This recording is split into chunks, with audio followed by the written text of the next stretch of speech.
आज आम देखा जे बुध ग्रह जदि कौन से भाई भौणीकर जन्मरू धनुराशि अवस्थान करए से भाईटी बा से भौणीटी से कौन फल पाए गोटे आलोचना करवा।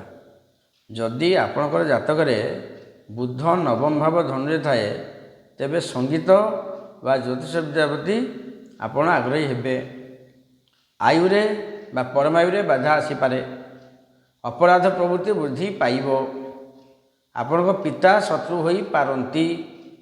निजर भाग्य तैयारी करिया पई आपण को अधिक समय लागिब। आपण को कार्यकलाप द्वारा आपण को पिता को बदनाम हेबाकू पड़ी पारे।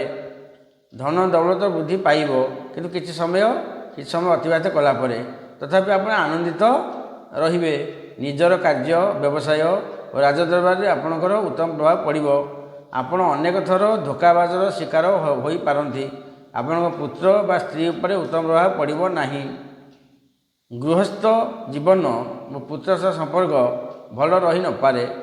अनेक थर असुविधा भोग करि पारंती। आपण बहुबार शत्रु द्वारा पीड़ित हेबे।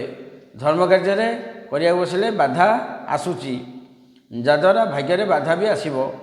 जन्मस्थान ठार दूर रे घर कर रही पारंती। घर ठार 1 किलोमीटर 5 किलोमीटर 7 किलोमीटर घर कर रही पारंती।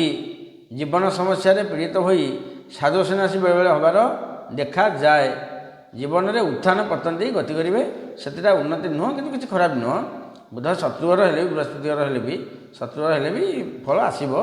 आउ अन्य ग्रह अच्छा यहाँ पूरा 100% नुह कि निश्चय भोगाव हम। फिर देखा अलग राशि।